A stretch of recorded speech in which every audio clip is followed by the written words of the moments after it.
Welcome to the slop farm. Enjoy the video. You start by ensuring any Gemini data you want is backed up. This prevents accidental loss. Once done, unlock your phone and connect to Wi-Fi so updates or removals don't stall. Now go to Settings and open Apps or App Management. This is where installed apps are listed.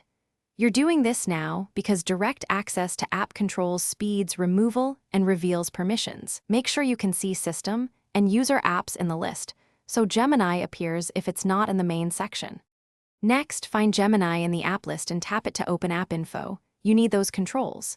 If Uninstall is available, choose it. Otherwise, select Disable to stop the app and hide updates. Once selected, clear storage and cache to remove downloaded models and temporary files. This reduces local footprint. You should also revoke permissions like microphone, location, and camera so the app can't run in the background. If force stop is needed, do it to immediately halt processes before proceeding.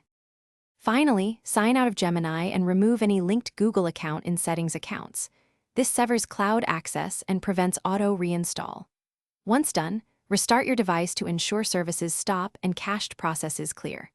After reboot, confirm Gemini no longer appears or runs, check permissions and app list again.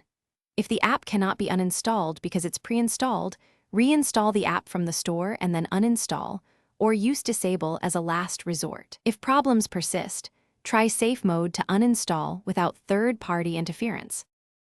Thanks for watching. Consider subscribing if we helped you today.